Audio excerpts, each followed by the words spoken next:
दोस्तों स्वागत है आपका इजराइल फ़िलिस्तीन के कॉन्फ्लिक्ट के थर्ड पार्ट में। इजराइल और फ़िलिस्तीन का बंटवारा आज हम बात करने वाले हैं इस वीडियो में। जैसा कि आप जानते हैं पिछले वीडियोस में हमने पहले तो रिलीजियस बैकग्राउंड की बात की थी इस कॉन्फ्लिक्ट के। उसके अगले वीडियो में हमने बात की थी ओटोमन एम्पायर से वर्ल्ड वॉर 1 तक की। अब हम बात करने वाले हैं वर्ल्ड वॉर 1 से थोड़े आगे की। तो जैसा कि एक हल्का सा रिमाइंडर आपको करेंगे कि वर्ल्ड वॉर 1 जो हुआ था 1914 से 18 तक हुआ था। उसके बाद जो फ़िलिस्तीन का एरिया था वो लीग ऑफ नेशंस के अंतर्गत आया था, जिसको मैंडेट फॉर फ़िलिस्तीन या पैलेस्टाइन कहा गया था। और ये दे दिया गया था, ये वाला क्षेत्र दे दिया गया था ब्रिटिशर्स को संभालने के लिए। और कहीं ना कहीं वर्ल्ड वॉर 1 जब ख़त्म हुआ और ये क्षेत्र ब्रिटिशर्स को दिया गया तो ये अरब्स को बहुत बुरा लगा। उनको लगा कि भाई उनके साथ धोखाधड़ी हो गई, क्योंकि आपको याद होगा पिछले वीडियो में हमने आपको बताया था कि ब्रिटिशर्स के कहने पे ही अरब्स ने एक रिवोल्ट किया था ओटोमन एम्पायर के ख़िलाफ़, और उसमें वो जीते भी थे। और उसके सामने उनको कहा गया था कि भाई साहब जब आप जीत जाएंगे तो ये फ़िलिस्तीन का जो क्षेत्र है ये अरब्स को मिलेगा, पूरा मिडिल ईस्ट का क्षेत्र जो है अरब्स को मिलेगा। लेकिन वो उनको नहीं मिला, तो जिसके कारण उनको एक बिट्रेड, उनको लगा कि भाई धोखाधड़ी हो गई है उनके साथ। यानी ना जूस के हाथ में कुछ आया ना अरब्स के हाथ में कुछ आया, दोनों ही दुखी थे 1918 के बाद। खैर आगे चलते हैं। अरब रिवोल्ट करने में जो सबसे प्रमुख भूमिका थी वो थी हुसैन बिन अली साहब की, जो अरब रिवोल्ट के प्रमुख व्यक्ति थे, शरीफ ऑफ मक्का, जिनके बारे में हमने पिछले वीडियो में भी चर्चा की थी। उनके लड़के थे फैज़ल बिन हुसैन। अब ये फैज़ल बिन हुसैन बहुत ही इंपॉर्टेंट व्यक्ति हैं।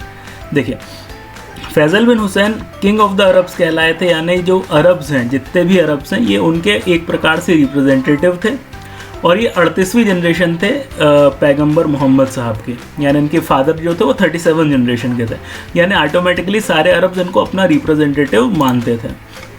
तो भाई एक बहुत ही फेमस एक एग्रीमेंट हुआ था, फैज़ल वाइजमैन एग्रीमेंट हुआ था।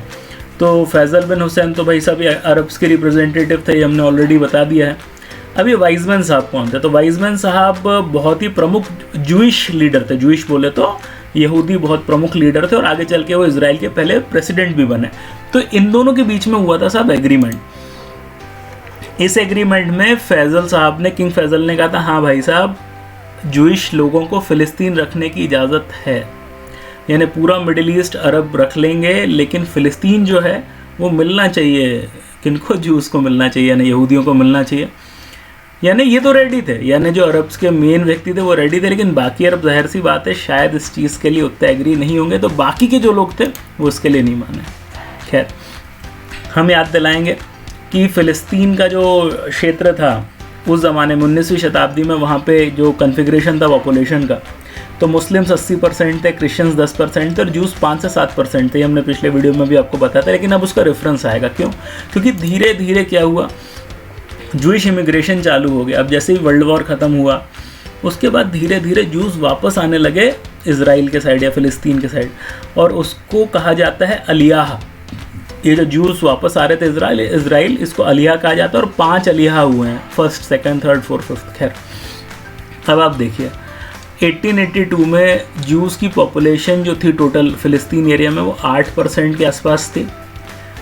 वर्ल्ड वॉर 1 कि शुरू होने तक वो करीबन 13.5% हो गई थी, और वर्ल्ड वॉर 2 शुरू होने के पहले तक 1936 के आसपास तक करीबन 28% हो गए थे जूस, और वो बढ़ते जा रहा है। तो यानी जैसे जैसे जूस की पॉपुलेशन बढ़ती जा रही है, इमिग्रेशन बढ़ता जा रहा है, परेशानी किसको हो रही है? अरब्स को। अरब्स को अच्छा नहीं लग रहा। क्यों नहीं लग रहा? बोला यार जो पहले माइनॉरिटी थी हमारे देश की, धीरे धीरे क्या हो रहा है, उनके क्षेत्र बढ़ते जा रहे हैं, और अरब्स को अच्छा नहीं लग रहा था। तो भाई साहब बहुत सारे राइट्स हुए, राइट्स हैं आप जानते हैं दंगे हुए। तो जाफा राइट्स हुए थे पहले से 7 मई 1921 में। इन्हीं सब चक्करों में 47 जूस और 48 अरब्स इसमें मारे गए।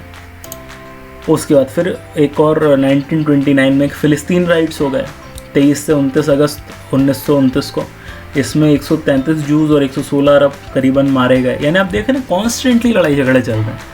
अच्छा बात यहाँ रुकी नहीं, अब यहाँ पे एक बहुत बड़ा इंसिडेंस होने वाला है। 1936 से 1939 अरब रिवोल्ट इन पैलेस्टाइन हो गया। यानी एक बहुत बड़ा रिवोल्ट था। यहाँ अरब सब खड़े हो गए फ़िलिस्तीन के जूस के ख़िलाफ़। अब देखिए क्यों हो रहा था। ये अरब्स को लग रहा था कि भाई एक नेशनलिस्ट मूवमेंट है, हमें हमारा देश मिलना चाहिए जहाँ पे किसके लिए जगह नहीं है, जहाँ पे ज्यूज़ के लिए कोई जगह नहीं है।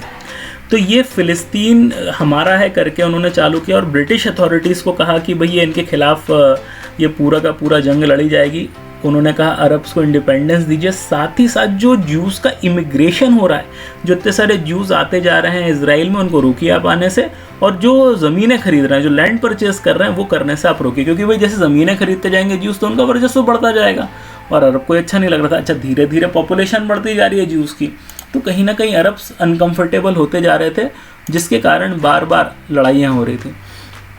इस रिवोल्ट को ब्रिटिशर्स ने दबाया और उसके लिए कहीं ना कहीं उनकी हेल्प की ज्यूज़ ने। 5000 के आसपास इसमें अरब्स मारे गए, 400 के आसपास ज्यूज़ मारे गए और 200 ब्रिटिशर्स मारे गए। अलग अलग आप सोर्सेस पे जाएंगे तो ये आंकड़े आपको थोड़े ऊपर नीचे दिखेंगे, लेकिन मोटा मोटा तो हिसाब यही है, यानी अरब्स की बहुत ज़्यादा कैजुअल्टीज़ हो गई यहाँ पे। इतना बड़ा रिवोल्ट हुआ तो उसका असर भी साफ बड़ा होगा।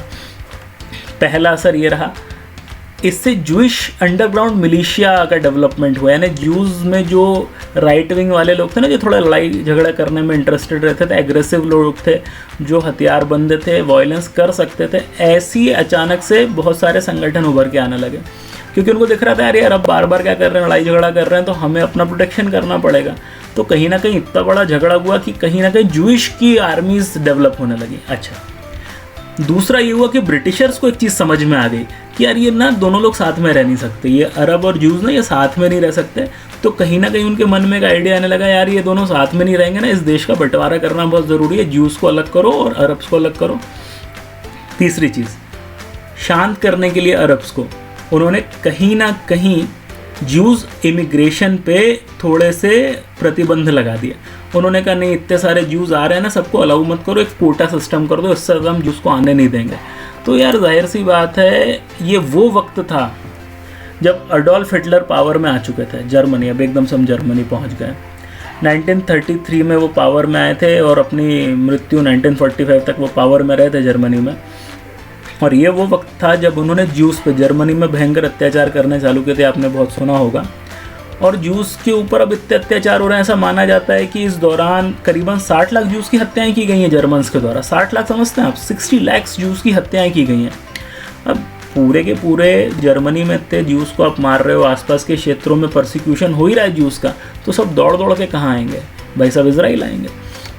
खैर, वर्ल्ड वॉर 2 चल रहा है 1939 से 1945 तक का। अब आप देख रहे हैं कि भाई ये वर्ल्ड वॉर किन के कारण हुआ, यही है हिटलर के कारण ही हो गया था। इनको बहुत ज़्यादा एम्बिशन था, आसपास के सारे देश इनको जीत लेने थे।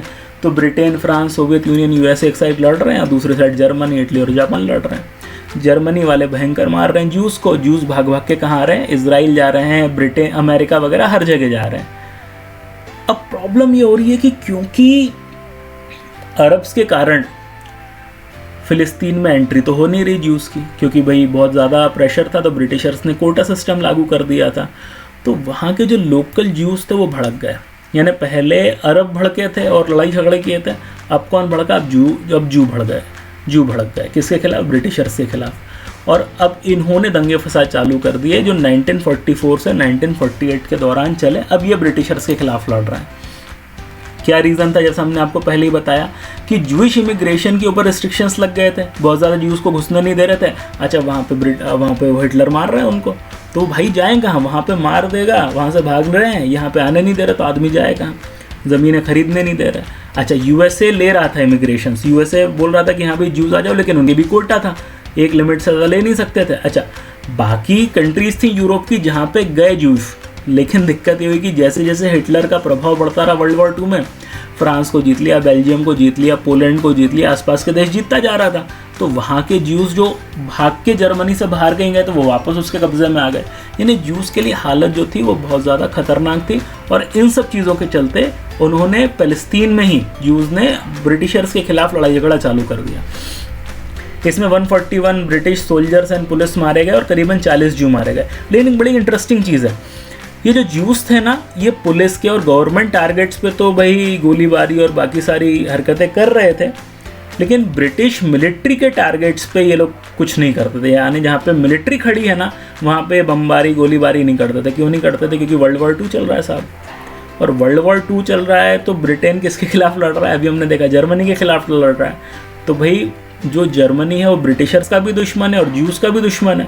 तो वो ये नहीं चाहते थे कि ब्रिटिशर्स के हाथ कमज़ोर हों जर्मनी से लड़ने में, तो वो ना उनकी आर्मी पे अटैक नहीं कर रहे, बाकी जगहों पे अटैक कर रहा है। तो बड़ी एक इंटरेस्टिंग चीज़ है। खैर, लेकिन अब ये एक बहुत ही हादसा हुआ था, किंग डेविड होटल बॉम्बिंग हुआ था ये जुलाई 1946 में। ये ब्रिटिश एडमिनिस्ट्रेटिव हेडक्वार्टर था फ़िलिस्तीन में, तो ये इनको बम से उड़ा दिया था ज्यूज़ ने। अब यानी आप देखिए अरब अलग लड़ाई कर रहे हैं, अलग उनके कारण अलग दिक्कत हो रही है। यहाँ पे क्या हुआ, यहाँ ज्यूज़ अलग लड़ाई कर रहे हैं, तो ब्रिटिशर्स ना बहुत बुरा फंस गए थे यहाँ पे।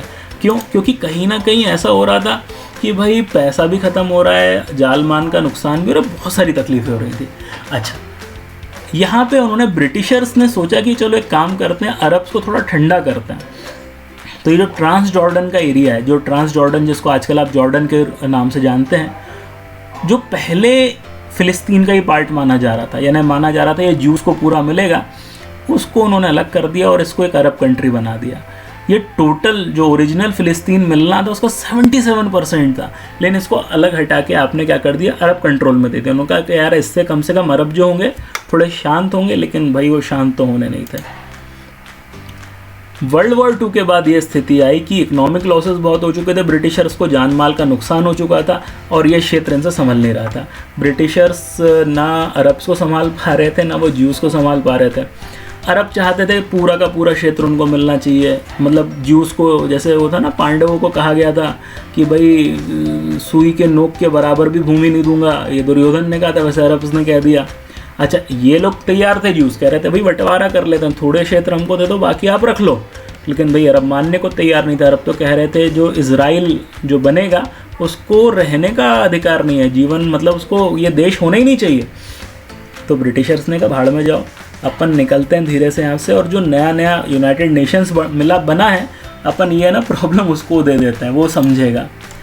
तो भैया ये ब्रिटिशर्स ने क्या किया, ब्रिटिशर्स ने अपना प्रॉब्लम दे दिया यूनाइटेड नेशंस को। 29 नवंबर 1947 को यूनाइटेड नेशंस जनरल असेंबली ने एक नया प्लान निकाला, रिजोल्यूशन 181, बड़ा ही इम्पॉर्टेंट है। ये था यूएन का पार्टीशन प्लान। इसमें उन्होंने कहा एक काम करते हैं, ये जो बचा हुआ एरिया है, मतलब जॉर्डन तो अलग हो ही चुका है, उसमें भी आधा आधा कर देते हैं, अरब को थोड़ा दे देते हैं, थोड़ा ज्यूश को दे देते हैं, और जो जेरूसलम है जो सबसे इम्पॉर्टेंट सिटी है, हमने पहले वीडियो में काफ़ी ज़्यादा डिस्कशन किया है, उसको ना इंटरनेशनल एरिया बना देंगे, यूनाइटेड नेशंस के अंतर्गत रहेगा। यानी थोड़ा अरब को दे दो, थोड़ा ज्यूस को दे दो, और बीच का सबसे इंपॉर्टेंट एरिया है वो हम रख लेंगे, तो कोई दिक्कत नहीं है। जब ज्यूस एग्री हो गए, उन्होंने कहा सर चलेगा, लेकिन अरब अभी भी एग्री नहीं हुए। क्यों? वो तो कह रहे थे पूरा का पूरा हमारा है ना, हमको नहीं देना किसी को, और हम तो ख़त्म कर देंगे, है ना, इजराइल को हम ख़त्म कर देंगे और पूरा हिस्सा अपने ऊपर ले लेंगे। तो 29 नवंबर 1947 का यूएन पार्टीशन प्लान आया, और अगले दिन यानी 30 नवंबर से सिविल वॉर शुरू हो गया अरब्स और ज्यूज़ के बीच में। यानी ब्रिटिशर्स बैठे हैं अभी फ़िलिस्तीन में, गए नहीं हैं, लेकिन ऑलरेडी अरब और ज्यूज़ के बीच में लड़ाइयाँ चालू हो गई। अब ब्रिटिशर्स क्या करेंगे? ब्रिटिशर्स सिर्फ अपने आप को बचाएंगे। वो कह रहे हैं भाई इन दोनों को लड़ने दो, अपन धीरे से अपना सेफ्टी देखो, अपन कैसे निकल सकते हैं। ये देख के शायद आपको इंडिया की भी याद आ रही होगी, जब इंडिया पाकिस्तान में प्रॉब्लम हो रहा था पार्टीशन का, तो भी ब्रिटिशर्स का यही अप्रोच था कि ये दोनों लोग लड़ रहे हैं, इनको लड़ने तो अपन अपना निकल लो, लेकिन ठीक है भाई जो भी हुआ वो हुआ। तो भाई साहब ये सिविल वॉर शुरू हो चुका था, और इज़राइल इस बीच में जैसे क्योंकि अलाउ हो गया था, भाई ब्रिटिशर्स जा रहे थे छोड़ के, तो अब इज़राइल एक इंडिपेंडेंट कंट्री बन जाएगा। तो इज़राइल बन गया 14 मई 1948 को, जब ब्रिटिश गए। अच्छा, अब यहाँ पे ब्यूटी समझिए, अभी तक गृह युद्ध चल रहा है, यानी अरब्स जो हैं फ़िलिस्तीन के वही लड़ रहे हैं ज्यूस से, जो हैं फ़िलिस्तीन के, आपस में लड़ाई झगड़ा चल रहा है। विदेशी दूसरे देश के लोग अभी तक घुसे नहीं हैं। क्यों नहीं घुसे हैं? क्योंकि ब्रिटेन बैठा है। अब मान लीजिए बाजू से इजिप्ट ने हमला कर दिया होता अभी तक, तो वो हमला ब्रिटेन पे माना जाता, और ब्रिटेन पे हमला तो करना नहीं चाहता होगा, चाहे इजिप्ट हो चाहे कोई भी देश हो। तो सब ने इंतज़ार किया कि भाई पहले ब्रिटिशर्स निकल जाएं, इंडिपेंडेंट कंट्री बन जाए इज़राइल, और जैसे ही इज़राइल एक नया देश बना, सब चढ़ दौड़े भाई साहब इज़राइल पे। Egypt, Jordan, Iraq, Syria, Lebanon, Saudi Arabia और नॉर्थ यमन सब के सब इसराइल के ऊपर चढ़ गए 15 मई, यानी 14 मई को भाई इसराइल बना है और अगेन अगले दिन तो ये कंटिन्यूशन ही वॉर चल रहा है। ये जो अभी आपको चालू हुआ था ना, ये बंद नहीं हुआ था, ये सिविल वॉर जो था वो एक इंटरनेशनल वॉर में तब्दील हो गया और ये कहलाया अरब इजरायली वॉर। अब आप देख लीजिए साहब, अगर आप लोकेशन देख पा रहे हैं इसराइल के चारों ओर, ये इजिप्ट है, इजिप्ट से लड़ाइयाँ हो गई, इजिप्ट ने हमला कर दिया, ये ट्रांस जॉर्डन ने हमला कर दिया, ये जो येलो येलो दिख रहे हैं सऊदी अरब ने हमला कर दिया, इराक ने अपनी सेनाएं भेज दी, ये लेबनान है, ये सीरिया है, ये थोड़ा नीचे नॉर्थ यमन है वो आपको दिखेगा नहीं, इसमें सब ने मिलजुल के हमला कर दिया इसराइल पे कि भाई साहब इसको तो निपटा देना। और आप देखो बहुत बड़ा एरिया नहीं है, लेकिन भाई गलती हो गई। हुआ ये कि इस इसराइल जीत गया साहब, इन सब से लड़के भी इसराइल जीत गया और स्थिति ये बनी कि जो क्षेत्र वो मानने को तैयार था यूएन पार्टीशन प्लान में, उससे ज़्यादा पे अब उसका कब्ज़ा हो चुका था इस युद्ध के बाद से। यानी वो ओरिजिनली जितना लेने को तैयार था उससे ज़्यादा पे उसका कब्ज़ा हो गया था 1947 से 49 के वॉर के बीच में। अच्छा, बात यह है कि केवल इजराइल को तो सफलता मिली ही मिली, साथ में कई लोगों को और सफलता मिली। ये जो वेस्ट बैंक आपको दिख रहा है और ये जो गाज़ा दिख रहा है, ये अलग अलग देशों के हाथ में गया। देखिए, ये जो जॉर्डन था, हमने जिसका पहले नाम हमने ट्रांस जॉर्डन बताया था, उसने इसराइल के इस हिस्से पे कब्जा कर लिया जो वेस्ट बैंक कहलाता है। आप कई बार पढ़ते होंगे ना कि वेस्ट बैंक में ये हो गया, वेस्ट बैंक में वो हो गया, यही है वो वेस्ट बैंक। अच्छा, इसको वेस्ट बैंक क्यों कहते हैं? देखिए साहब, यहाँ पे एक नदी बहती है जो है जॉर्डन नदी, ये डेड सी है। डेड सी आपने कई बार नाम सुना होगा, वो जहाँ पे आदमी डूबता नहीं ना, ये वो डेड सी है। तो ये जॉर्डन रिवर के वेस्ट साइड में है ना, तो इसको वेस्ट बैंक कहते हैं। तो यहाँ जॉर्डन ने इस हमला करके यहाँ पे कब्जा कर लिया। अच्छा, इजिप्ट था, ये वेस्ट बैंक पे जॉर्डन ने हमला कर दिया था, कब्जा कर लिया था। ये जो गाज़ा पट्टी बहुत सुनते होंगे आप, तो ये गाज़ा स्ट्रिप पे किसने कर लिया? इजिप्ट ने कर लिया। यानी इसराइल ने अपनी भूमि बढ़ा ली, थोड़ा हिस्सा वेस्ट बैंक के हाथ का, वेस्ट बैंक का हिस्सा आपके जॉर्डन के हाथ में आ गया और गाज़ा का हिस्सा इजिप्ट के हाथ में आ गया। 7 लाख से ज़्यादा फ़िलिस्तीन में रहने वाले अरब वो देश छोड़ के चले गए, क्योंकि अब वो ज्यूज़ के हाथ में देश आ गया था और वो वहाँ रहना नहीं चाहते थे। लेकिन दूसरे अरब कंट्रीज़ में भी तो जो ज्यूज़ रहते थे वो वहाँ छोड़ के भाई इसराइल आ गए। बोला यार, जैसे फ़िलिस्तीन में रहने वाले अरब्स को लगा होगा कि यहाँ पे अपन नहीं रह पाएंगे, वैसे दूसरे अरब कंट्रीज़ में रहने वाले ज्यूज़ को लगा अपन वहाँ नहीं रह पाएंगे। तो इससे ना बहुत बड़ी एक रेफ्यूजी समस्या शुरू हुई। और आपको लगेगा ये कॉन्फ्लिक्ट ख़त्म हो गया, नहीं सर, ये कॉन्फ्लिक्ट की तो शुरुआत थी। अभी तो इतने युद्ध लड़ने बाकी हैं और इतने कॉन्फ्लिक्ट्स बाकी हैं कि आप सोच नहीं सकते। उम्मीद करते हैं ये वीडियो आपको अच्छा लगा होगा। आप पूरी सीरीज़ देख रहे हैं तो मुझे और अच्छा लगेगा। मैं बाकी वीडियोस के लिंक भी इसके नीचे डाल दूंगा। उम्मीद करता हूँ वीडियो अच्छा लगा हो तो कृपया इसको शेयर और सब्सक्राइब करिए। मिलेंगे अगले वीडियो में, तब तक के लिए जय हिंद।